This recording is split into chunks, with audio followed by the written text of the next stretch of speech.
Você já ouviu falar de contorno crítico e subcrítico? Se você faz implantes, principalmente prótese sobre implantes, você precisa dominar esse conceito para obter o máximo de estética nos seus casos. Meu nome é Lucas Pim, seja muito bem-vindo. E antes da gente começar, já sabe, deixe seu like e se inscreva no canal se você ainda não é inscrito. Esse é um canal sobre complicações em próteses e implantes. E no vídeo de hoje vamos falar sobre contorno crítico e subcrítico, um conceito criado já há 10 anos, lá em 2010, e que é muito importante para próteses unitárias, tá? Principalmente no setor estético e principalmente em casos de carga imediata nesses dentes. Implantes com carga imediata, com provisórios instalados no mesmo dia que é instalado o implante.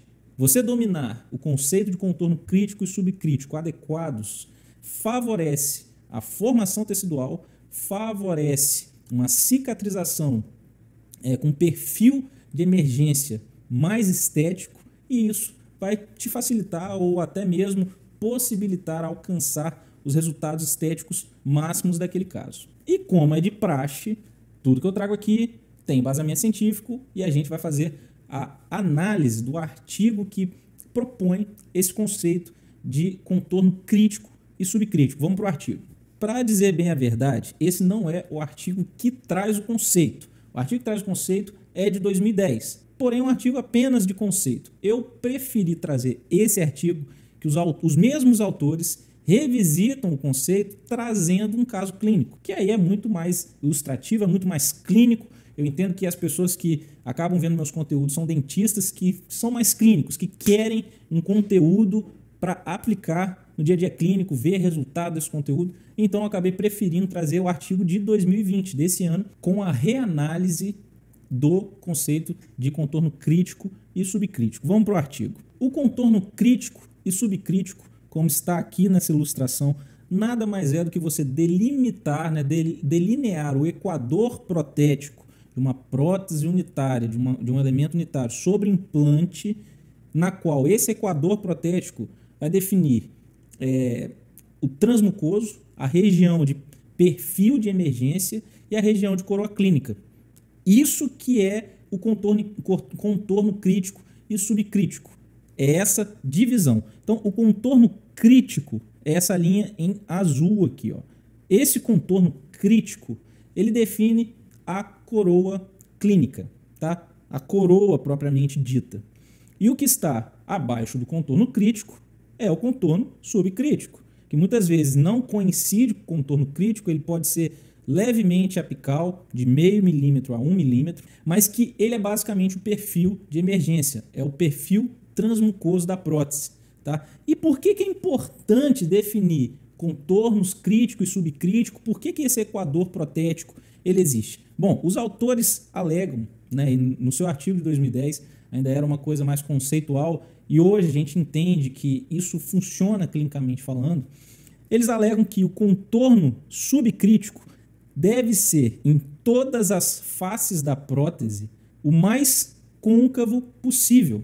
E daí uma prótese provisória, que é instalada imediatamente após o implante estar instalado, principalmente em caso de alvéolo fresco, como é o caso aqui, né? Aqui dá para ver que tinha um alvéolo, um implante de diâmetro reduzido para possibilitar a formação tecidual na vestibular desse implante. A gente já viu isso lá no artigo do Buser, tem vídeo no canal sobre isso. E com isso a gente vai dar suporte tecidual com esse contorno subcrítico no formato mais côncavo possível. Entenda mais côncavo possível como uma prótese provisória assim, ó.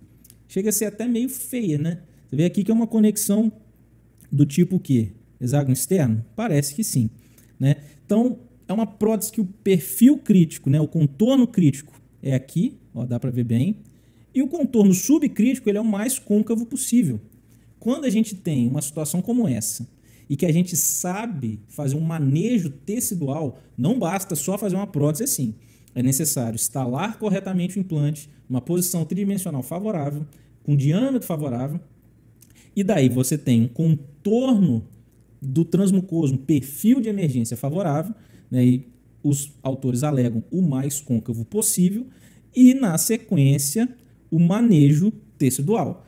No caso clínico apresentado pelos autores nesse artigo, a gente tem um elemento com uma recessão gengival importante aqui e o elemento 11 condenado. Foi feita a extração, instalação do implante e o enxerto conjuntivo, trazendo tanto o recobrimento do elemento 12 quanto o aumento de volume no elemento 11, que agora é um implante. Junto com isso, os autores também fazem o preenchimento do gap, que é feito com biomaterial. Tá? É uma técnica muito conhecida, você já deve ter visto em outros locais, no qual é utilizado enxerto conjuntivo e biomaterial para preenchimento de gap. Biomaterial, no caso, substituto ósseo. Tá?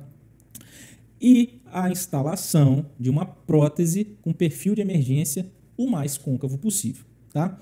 Os autores alegam que nesse primeiro momento, na fase de cicatrização, esse perfil de emergência mais estreito possível favorece uma cicatrização de mais tecido, que daí, no momento de você, que o implante já estiver ósseo integrado, 3, 4 meses depois, você pode remover essa peça e dar um novo desenho para esse perfil de emergência. Se você quiser fazer ele menos côncavo, é possível, mas daí você já tem bastante volume. Tá? Tanto é que os autores mostram aqui, ó, nesse caso, olha, uma reavaliação um mês após instalação, né? um mês de cicatrização. E os autores alegam que houve, inclusive, uma formação em excesso desse tecido periimplantar, né? Que a margem periimplantar do elemento 11, em cima de um provisório, estava mais incisal do que a margem do elemento 21. E isso é um problema bom, vamos botar assim. Em situações de excesso de tecido, principalmente periimplantar, a gente tem um cenário muito favorável esteticamente falando, que a manipulação tecidual é mais simples, é mais previsível, mais fácil, não é cirúrgica. Se a gente tivesse uma recessão periimplantar, né, uma recessão gengival nesse implante aqui, essa sim é uma complicação mais séria, que a gente precisa lançar a mão muitas vezes de enxertia, mais procedimentos cirúrgicos, muitas vezes é necessário remover esse implante, substituir. Então, quando a gente tem um ganho em excesso de tecido, principalmente nessa fase de um mês de cicatrização, é muito mais favorável no longo prazo. E é isso que os autores alegam, que na sequência você pode pegar o mesmo provisório e você acrescentar material nesse perfil de emergência, no contorno subcrítico, que aí vai deixar ele menos côncavo, vai empurrar levemente esse tecido periimplantar, tá? Que é o que os autores mostram aqui, ó, que está em vermelho, foi acrescentado.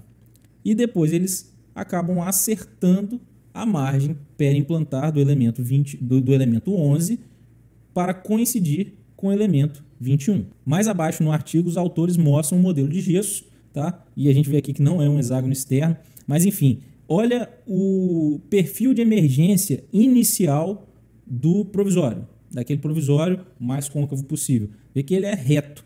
E olha a espessura de tecido que a gente tem. É muito mais fácil a gente manipular tecido em excesso do que faltando. Daí, os autores simplesmente melhoraram esse perfil, que esse é um perfil que eu considero adequado, e você tem um resultado estético super favorável. Claro, se você por acaso não concorda em fazer um perfil de emergência, né, um contorno subcrítico muito côncavo, você já pode fazer um contorno adequado. Mas o que os autores alegam é justamente que é sempre preferível você dar o maior chance ou os maiores recursos, melhores situações favoráveis para a cicatrização do tecido periimplantar e aí depois você faz a manipulação necessária do que você já ir num perfil certeiro e muitas vezes precisar reacessar cirurgicamente aquele perfil periimplantar. Então eles são a favor de dar o máximo de espaço possível no contorno subcrítico para que forme o máximo de tecido possível e daí, a partir dali, você tem muito mais recurso para trabalhar proteticamente falando e, de fato, esse conceito entrega resultados estéticos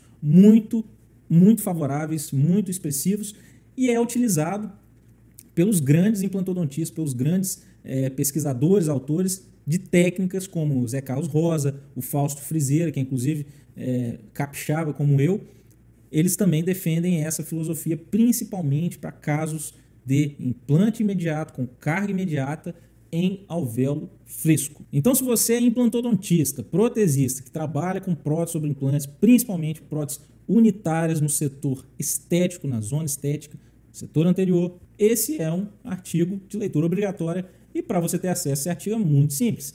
Vai na descrição desse vídeo que você vai achar lá, canal do Telegram. Esse e outros artigos estão todos lá no meu canal do Telegram. É só clicar, acessar e ler. Fica à vontade. Se você gostou desse vídeo, deixe seu like, compartilhe com algum colega que também é protesista, também é implantodontista. Não deixe de se inscrever no canal para você receber as notificações de novos vídeos que eu vou estar trazendo semanalmente aqui. E eu te vejo na próxima. Forte abraço!